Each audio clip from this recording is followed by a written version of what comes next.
오늘 하나님의 말씀은 누가복음 12장 13절로 21절까지의 말씀입니다.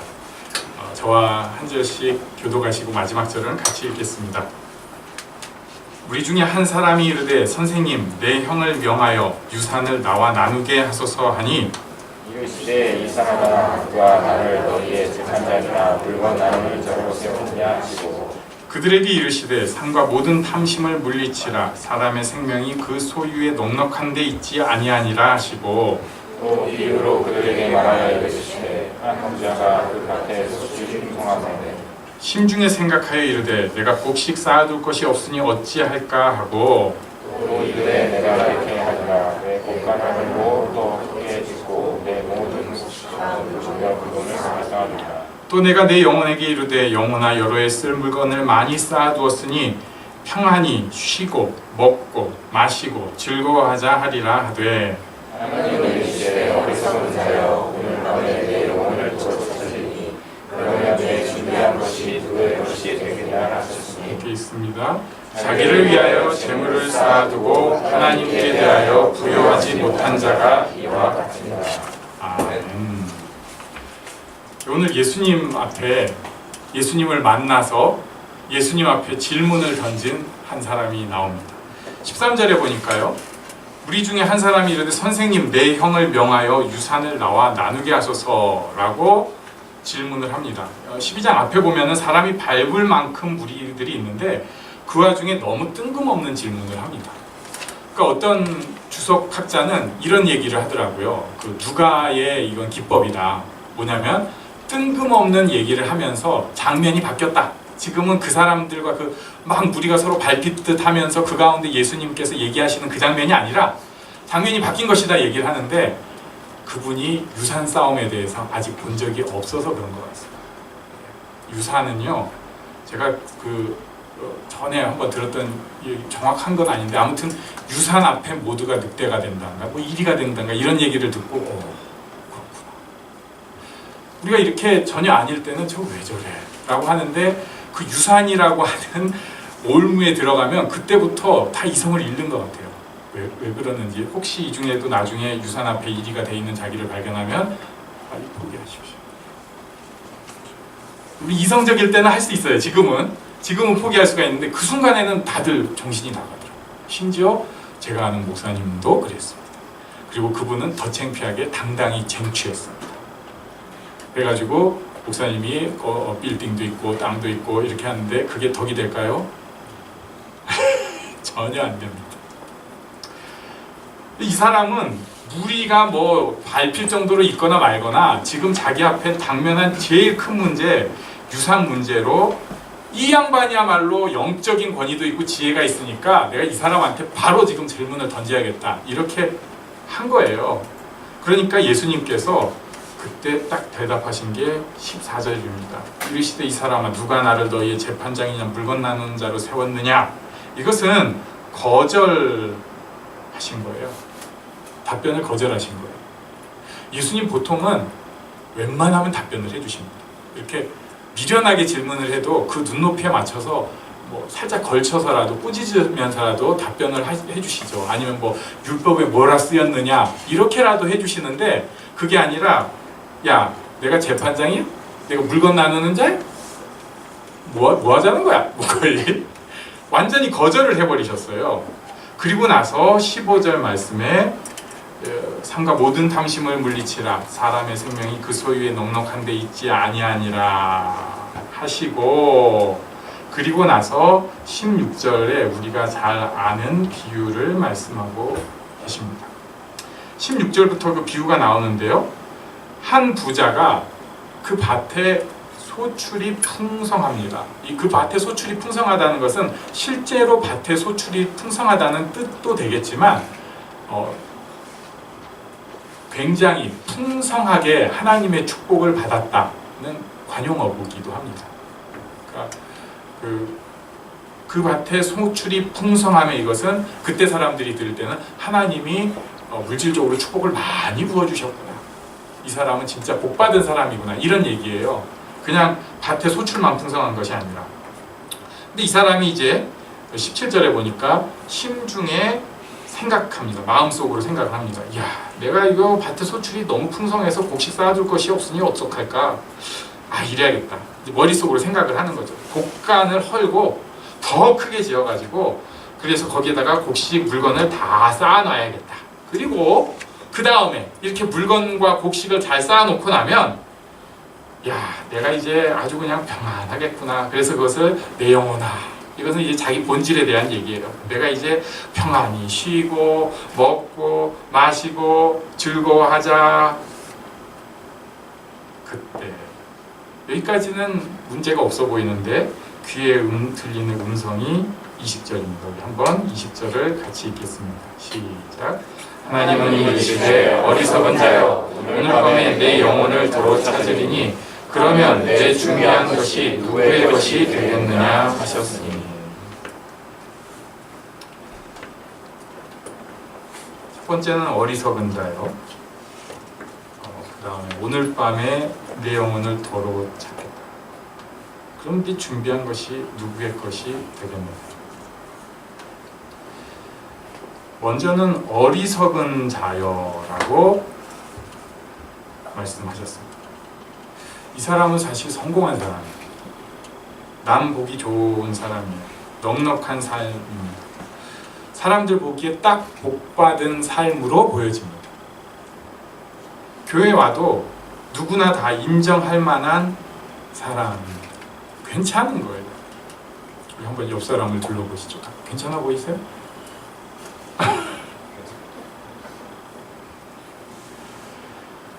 사회 구조가요, 만족할 만한 성과를 거두기가 어려운 구조입니다. 우리 알잖아요.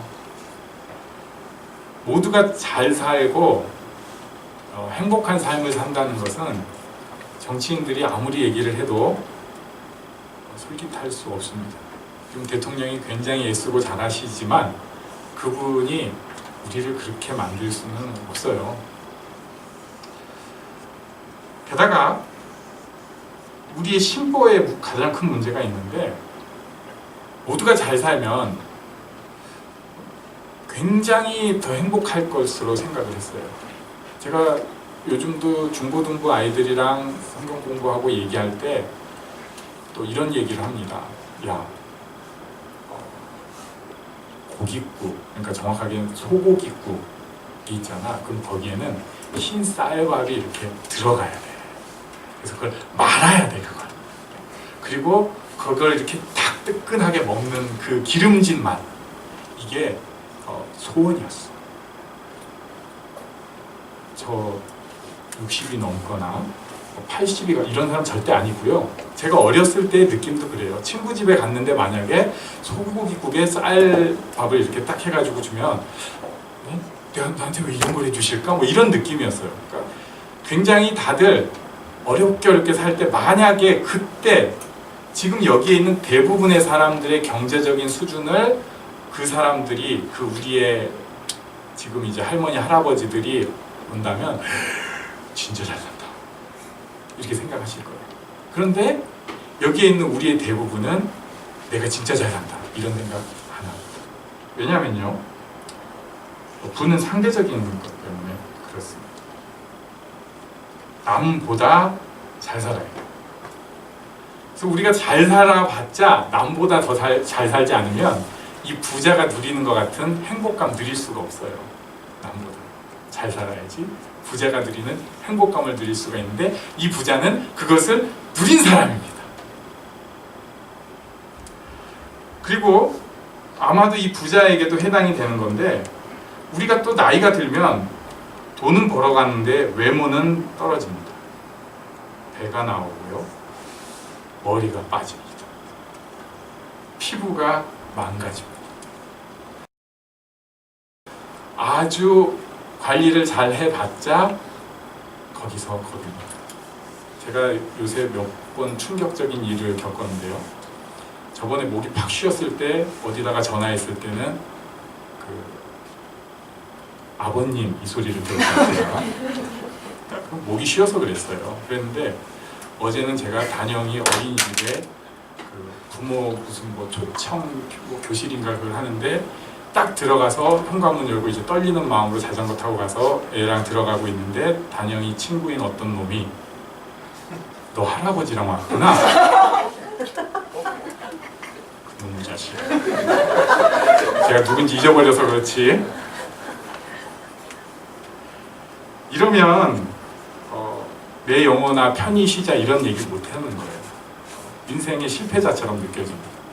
아침에 거울을 봤는데 좀 방긋해야지 번쩍하고 주름살 있고 처지 있는 걸 보면은 누구도 다들 좋아하지 않아요.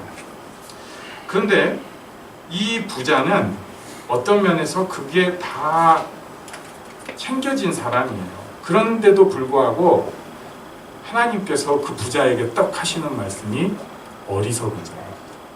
멍충한 놈아, 이 실패자야. 우리는 어리석은 자라고 하면 꼭 머리 나쁜 것만 생각을 하는데 그때 당시 유대인들의 생각은 어리석은 자는 딱 이렇게 들리는 거예요. 이 실패자야. 왜 실패자라고 하셨는가? 내가 오늘 밤에 네 영혼을 도로 찾으리. 그러면 네 준비한 것이 누구의 것이 되겠느냐? 그리고 21절 한번 같이 읽겠습니다. 21절 시작. 자기를 위하여 재물을 쌓아두고 하나님께 대하여 요구하지 못한 자가 이와 같습니다. 이 사람한테 왜 어리석은 자라고 하셨냐면 자기를 위해서는 많은 것을 이루었는데 하나님께 대해서 부요하지 못했다는 거예요.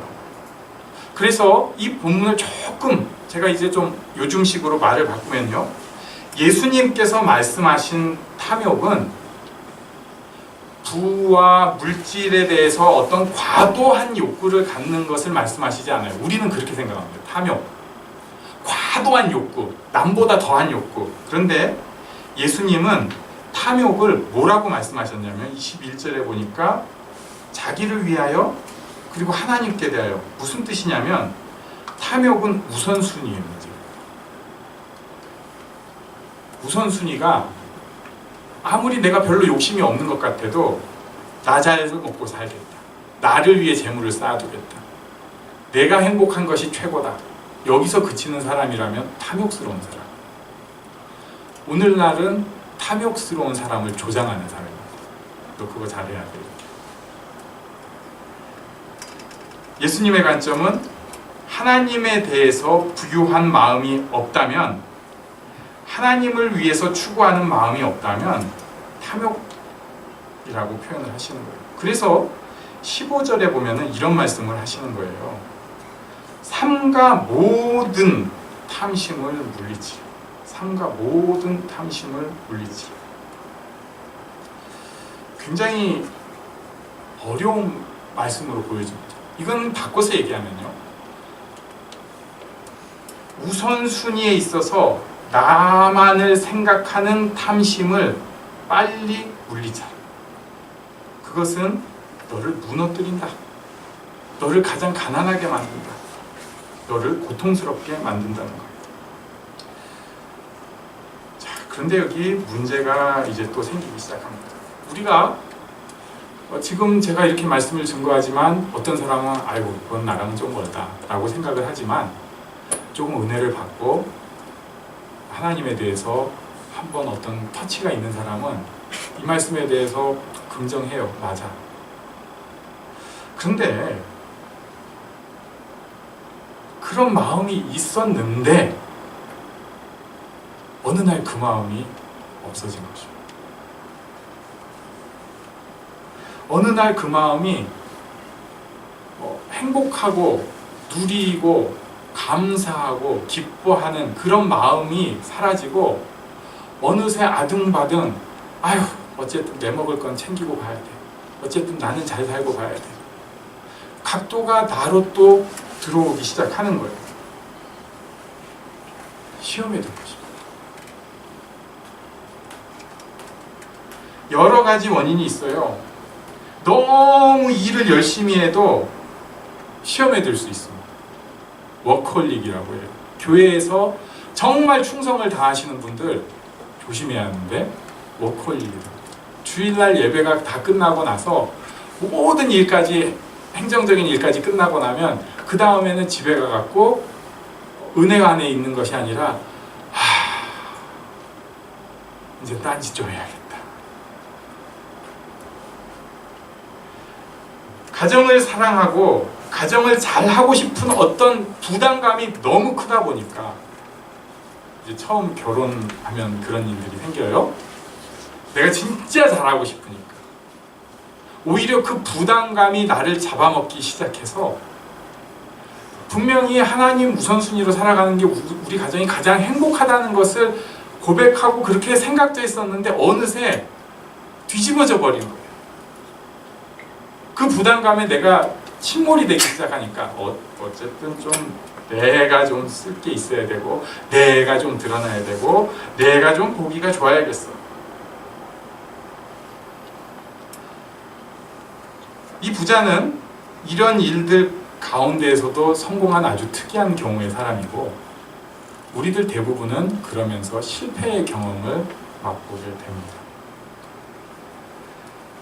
고통을 느끼게 돼요. 관계가 실패를 합니다. 아까 우리 정수석 집사님도 슬쩍 언급을 하셨지만 우리 다 경험한 바가 있습니다. 가정에 가서 쉬고 싶은데 가정이 쉬는 곳이 아니라 가정이 싸우는 곳이에요. 제가 지난주에 상담했던 어떤 분은 자기는 그나마 숨 쉴 수 있는 게 일할 때래요. 그래서 일하니까 마냥 좋냐? 그랬더니 아니 또 그건 아니고 일이 힘들긴 한데 그나마 쉽다고. 그런 상태로 있다 보니까 마음이 다 무너지기 시작합니다. 그래서 그 무너짐, 저주, 독이 이제 흘러가기 시작해요. 주변 사람들에게 노출되기 시작합니다. 가장 가까운 사람부터 그 독을 맛보게 됩니다. 여기 한번 옆 사람 봐주십시오. 제가 독을 꾸물면 옆에 있는 사람이 당한다니까. 배우자가 가장 그 독을 먼저 먹고요. 그러면 안 되는데도 우리 자녀들이 그 독을 먹게 됩니다. 본인도 알아요. 교회 와가지고도 처음에는 숨길 수가 있는데 드러납니다. 자꾸 독이 흘러가요. 기댈 곳이 점점 없어집니다. 이게 한 번에 이루어지는 게 아니라 조금씩 어떤 날은 좀 컨디션 좋았는데 어떤 날은 망가지면서 수렁에 발이 푹 빠져들기 시작해요. 시험에 든 것이죠. 그때 제가 제일 좋아하는 말씀이 있습니다. 시편 51편 17절입니다. 우리 한번 같이 읽겠습니다. 시작. 하나님께서 구하시는 제사는 상한 심령이라. 하나님이여 상하고 통해하는 마음을 주께서 멸시하지 아니하시리라. 아멘. 제가 이 말씀을 굉장히 좋아합니다. 왜냐면요, 우리는 이렇게 착각을 해요. 하나님께서 구하시는 제사는 세팅 잘된 큐티와 경건한 습관의 묵상과 새벽 기도다. 그렇게 생각하세요? 하나님께서 구하시는 제사는 시간 맞춰 하나님 앞에 나아가는 경건한 태도다 라든지 모든 것을 다 접고 그 장소를 만들어서 하나님께 나아가는 그것을 하나님께서 기뻐하신다. 맞아요. 이런 거 다 필요하고 정말 좋은 것인데 사실 하나님께서 구하시는 제사는 상하십니다. 지금 그런 일 때문에 소위 시험 든 거, 고통받은 거, 힘든 거, 조마조마한 거, 부담스러운 이 마음을 그대로 하나님께 가져가는 것을 하나님께서 기뻐하시는 거예요. 상하고 통해하는 마음, 사람들은 사실 좋아하지 않아요. 우리가 교회니까 들어주지. 누가 막 울고 있고 누가 맨날 힘들어하고 그러면 우리 듣기 싫어요.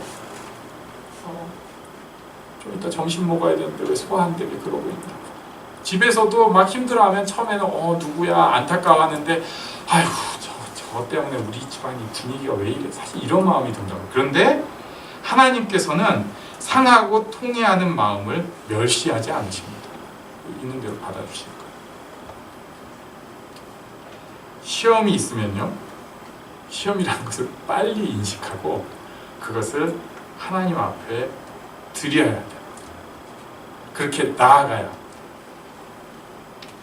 오늘 부자는 이 땅의 것에만 눈을 맞추다 보니까 자기가 갖고 싶은 거 다 가진 것 같았어요. 그런데 결론은 허무한 사람이 됐습니다. 만약에 이 부자가 실패를 해서 이 땅의 것을 다 놓치고 고통 가운데 있었다 할지라도 그 사람이 그 순간에 상한 심령으로 하나님 앞에 나아가서 하나님과의 소통, 하나님과의 교통을 가졌다면 이 사람은 지혜로운 자, 모든 것을 가진 자가 될 수 있었을 것입니다. 지금도 우리에게 인생의 길이 있습니다. 저는 우리가 진심으로 다 건강하면 좋겠어요. 여러분 건강하십시오. 그리고요, 이런 얘기 좀 부담되지만 진짜로 제가 바라는 건 여러분 돈도 좀 많이 버십시오. 가능하면 좋은 집에 사시고요. 할 수 있으면 좋은 차도 타시고요. 그리고 아직 결혼 안 하신 분은 무조건 완벽한 사람이랑 결혼하십시오. 진짜로 그렇게 바래요. 정말이에요. 예. 그런데 우선순위가 거기에 가 있기 시작하면은 그 사람은 어리석은 자가 되고요. 우선순위가 하나님께 가 있는 사람이라면 이것들이 이제 도구가 돼서 여러 가지로 또 유용하고 행복하게 쓰일 수가 있습니다.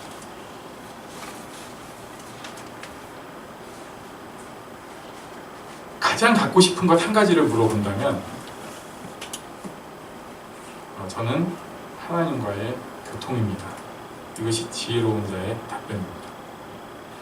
만약에 너에게 지금 내가 무엇을 줄까?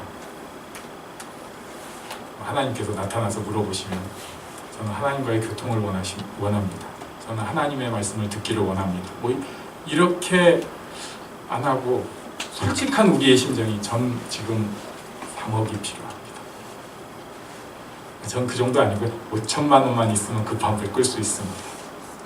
저는 좀 스케일이 있어서 15억은 있어야 지금 불이 꺼집니다. 그거 갖고 나면 그 다음에 하나님 찾는다고요? 어리석은 사람인 것입니다. 우리 속마음은 왔다 갔다 할 수 있어요. 어떤 때는 정신을 못 차리고 뭔가 다른 것, 꼭 돈이 아니더라도 그것에 몰두할 수 있습니다. 그러나 그때도 기억하십시오. 하나님께 부여하지 못한 사람은 그것 때문에 결국 고통받고 그것 때문에 허무할 수밖에 없습니다. 하나님께 대하여 부여한 사람, 하나님을 찾는 사람, 그 안에서 모든 것을 누리는 축복이 여기에 있는 우리들 모두 가운데 넘치기를 간절히 바랍니다. 잠깐 일어나서 기도하는 시간을 하겠습니다.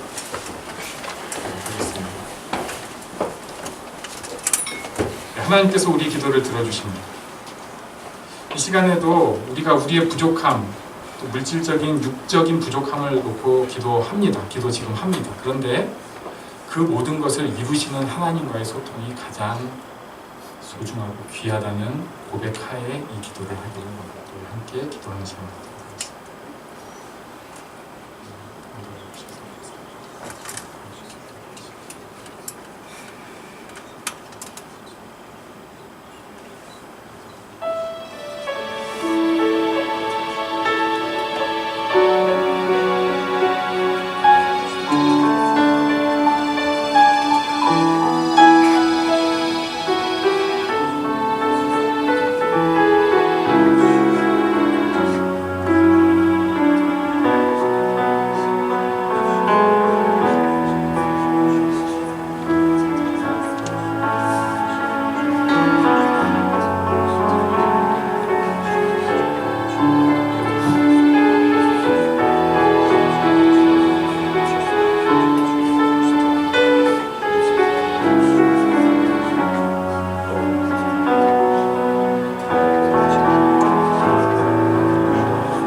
이루리